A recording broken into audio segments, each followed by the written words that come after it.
مصدق صاحب یہی mind set ہے آپ کا بائی ایٹ اینی کاسٹ، چاہے آپ کو عافیہ صدیقہ کے کیس کے اوپر کمپرومائز کرنا پڑے، لپ سروس کرتے رہیں گے، ڈپلومیٹک جنگ جاری رہے گی، لیکن آپ نے ایک آرگومنٹ اپنا مائنڈ دے دیا کہ جناب دیکھیں جس طرح عافیہ کا معاملہ جو ہے کورس آف لا سے ہوا ہے امریکہ کے، حالانکہ اس سے پہلے آپ کہتے رہے کہ زیادتی ہوئی ہے، اس سے پہلے آپ کہتے رہے کہ عدالتی انصاف نہیں ہوا، اب آپ کہہ رہے ہیں کہ عدالتی انصاف بھی ہے وہ، تو اسی طرح کا عدالتی انصاف، یا پھر آپ یہ کہہ رہے ہیں کہ جس طرح ظلم ہوا عافیہ صدیقی کے اوپر عدالتی فیصلے کے ذریعے ظالمانہ فیصلہ تھا، اس طرح اگر پاکستان کی عدالتیں ظلم کر رہی ہیں عمران خان پہ تو امریکہ کو کیا اعتراض ہے؟ آپ کہنا کیا چاہ رہے ہیں سر؟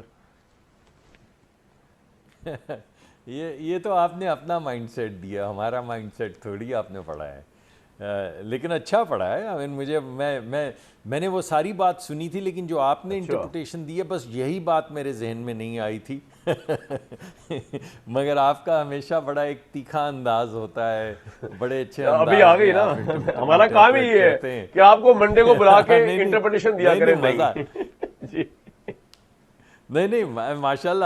آئی ایم ریئلی امپریسڈ کہ یہ اینگل تو میرے گمان سے بھی نہیں گزرا جو آپ نے اینگل دیا ہے، اور میں سن رہا تھا when I was getting quite amused. میں یہ بھی سوچ رہا تھا کہ میں نہ جانے کیوں اتنا ذہین نہیں ہوں کہ ایسی چیزیں میرے ذہن میں نہیں آتی.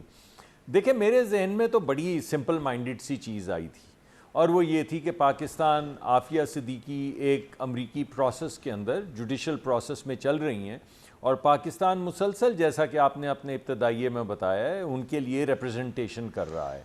پاکستان کی پوری کوشش ہے کہ ان کو بھرپور ریپرزنٹیشن ملے، اور وہ بھرپور ریپرزنٹیشن دینے کی کوشش کر رہا ہے. بالکل اسی طرح یہ 190 ملین کا جو کیس ہے جس کے اندر عمران خان صاحب نے 90 ملین پاؤنڈ کا فائدہ ایک صاحب کو دیا اور اس کے بدلے میں 500-600 کنال زمین لے لی، وہ اس کی وجہ سے اس کی پاداش میں جیل میں ہے. لیکن ان کے لائرز ہمارے بڑے قریبی دوست ہیں، سلمان اکرم راجہ صاحب ہمارے بہت قریبی دوست ہیں، علی ظفر صاحب، وہ باقاعدہ ان کی ریپرزنٹیشن کر رہے ہیں، عدالت میں جا رہے ہیں، اپنا نقطۂ نظر پیش کر رہے ہیں، اور عدالتیں ان کا نقطۂ نظر سن رہی ہیں. اگرچہ ان کو سزا ہو گئی لیکن پھر بھی ان کا نقطۂ نظر جو ہے مختلف اپیلز کے ذریعے سنا جا رہا ہے.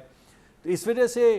جو ایک جوڈیشل نظام ہوتا ہے اس میں ریپرزنٹیشن دینا ہر ایک کا حق ہے. عمران خان صاحب کا بھی حق ہے جو وہ کر رہے ہیں پورا، عافیہ صدیقی صاحبہ کا بھی حق ہے جو وہ خود بھی کرتی ہیں، ان کے لائرز بھی کرتے ہیں، اور حکومت پاکستان بھی کوشش کرتی ہے. تو یہ میرا سمپل مائنڈڈ ایک ویو تھا جو اسحاق ڈار صاحب نے اس دن بات کی کہ دیکھیں آپ کا ایک سلسلہ ہے، ہم یہ تھوڑی کہہ رہے ہیں کہ آپ آ کے گھسیٹ کے ہم لے جائیں گے، یا جس طرح یہاں پہ چیف منسٹر خیبر